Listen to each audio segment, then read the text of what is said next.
Hello and welcome back, or welcome. I am Book Lover Lorna. This is my channel. We talk about books, and today we're doing a cheeky little review of Heather Morris's new book. Now, Heather Morris wrote The Tattooist of Auschwitz, which, I mean, I'm sure you've all heard of. I hope you've all heard of it because it's an amazing book. It's one of my favourite books of last year. I think I read it last year. So basically, The Tattooist of Auschwitz is about Lael and his wife Gita, and kind of what happened to them while they were in Auschwitz-Birkenau during World War II in the concentration camps. And Heather Morris met with Lael, and the story is all, it is fictional, but it is based off, his story and what happened to him while he was in there, how he met Gita, and what came to be of that and everything. And Heather also wrote Silke's Journey, which was kind of a buddy to The Statue of Auschwitz, kind of a continuation sequel. Silke was one of the people in, because she was real, in Statue of Auschwitz. That's very hard to say. I've just realised that didn't sound right when it came out of my mouth. She was one of the people in The Tattooist of Auschwitz, and it was Silke's Journey is about what came to be after, Birkenau was closed down, kind of, she got sent somewhere else because she was kind of charged with being part of the Nazis. She wasn't, but you should read it and find out what happened. It's very, very good books. They're very incredible, and the kind of ones where sometimes you do have to put them down and go, whoa, this is a bit much for me. So anyway, Heather Morris wrote both of those books, which I love both of them. They're both incredible. And she has just released, I think maybe like a week or two ago, maybe 2 weeks, Stories of Hope, Finding Inspiration in Everyday Lives.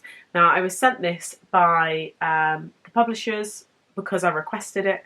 Like on Instagram, they were just like, DM us if you want to get the book. So I did, and I've just finished it. It was very, very interesting. So I really didn't know what I was expecting. I didn't read like a blurb or anything. I was just like, I love Heather Morris's writing, so I'm sure I'll like this. I thought it would be like just random stories of random people that I had no idea who they were. What it actually was, now it was a bit of a mixture of things, to be honest. Now it included a little, like quite a bit of backstory of like how she met Lael, and like what would happen when she would go and sit and talk to him when she was getting his story and everything, and their relationship together, their friendship, which was very, very interesting because I love the book so much. The Tattooist of Auschwitz. I really found it brilliant to be able to like see a bit of like behind the scenes. I felt like I did feel like I was behind the scenes. And then she does talk a little bit about how she's got like met the people that will be hopefully for what is her next book, I think is going to be, and their story and everything. So that's quite interesting. I enjoyed seeing a little bit more behind the scenes of what happened with Lael. Now it is kind of like it's not an autobiography, but it's kind of about like things that she's seen, kind of. So it's not about Heather's life, but it's all very much in the first person. This is what happened when I met Lael. This and this and this. These are other people that I've met and what their story was. It's not as many kind of stories of other people as I thought it would be. It's actually kind of like each chapter is Heather trying to teach you kind of like skills. So say for example, chapters, say one is listening to the wisdom of our elders. So it's kind of about that, and I think then at the end of each chapter she has this bit which is in slightly different writing, and it's kind of like her tips for how you would best listen to your elders. And there's one that's like listening to our children, that's chapter 4, of tips of how you would listen to your children and why it's so important, in that if you don't listen to them when they're younger, then when they're older they won't feel as comfortable sharing things with other people, because they will feel like their stories have, no value to anyone else. So that's really interesting, and it does make you think a little bit.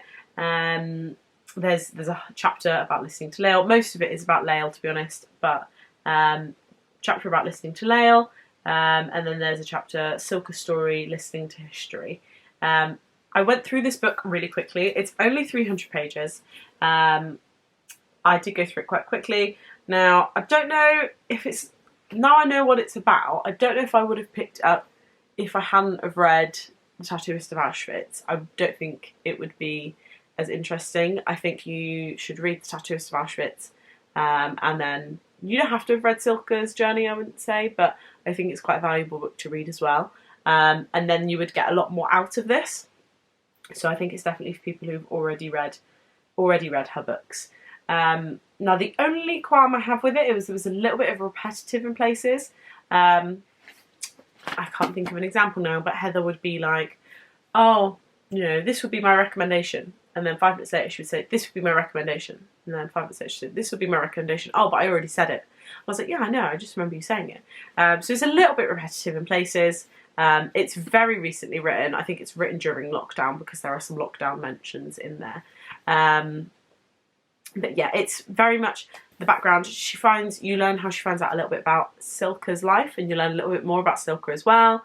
About like her background and how kind of she came to be in certain places, and how, you know, records aren't accurate and stuff like that.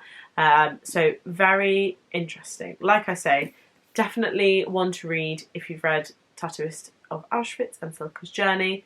So those parts that I mentioned with kind of like the tips and everything, and let's see if I can find one to kind of like show you how it's set out. So, whoa, this is the end of a chapter, and then it comes to, obviously that's the normal writing, and then it comes to like a little bit like this, and that will last a few pages.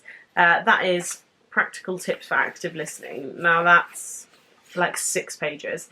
So I don't really think that those parts were very valuable to me, and that kind of sounds really awful, but I don't read kind of like self-help books. I did read those little sections, but just for me personally, they're not like my style. I want to read stories, you know.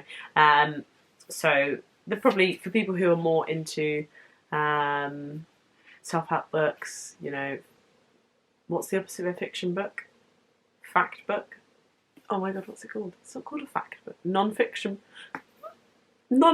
books. For those of you who like to read non-fiction books as well, then I think, you know, you'll get even more out of this. But definitely, if you've read her other books, read this one. And I would recommend that you read her other books, not just so you can read this one, just because they are amazing.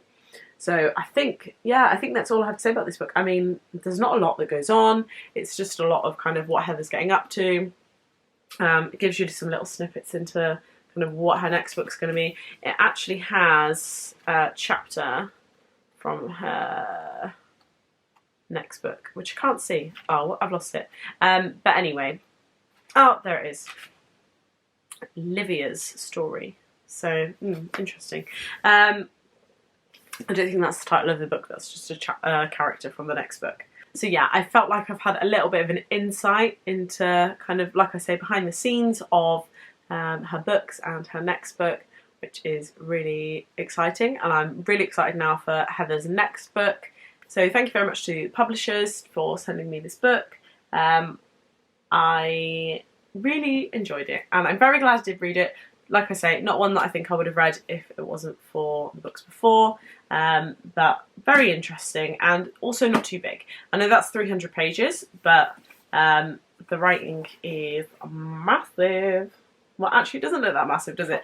It's easy, very easy reading. So, yeah, I gave this book 4 out of 5 stars. Didn't blow my socks off, but I loved it, found it very interesting. Again, felt like a little sneaky thing, you know, going to find out all this insider info. Yeah. So, thank you very much for watching. That is the end of this video. Now, let me know down below if you've read The Statue of Auschwitz and what your thoughts were. If you're going to go pick up this for a little bit of, like, you know, insider info, let me know down in the comment section. Thank you very much for watching, and I'll see you all soon. Bye!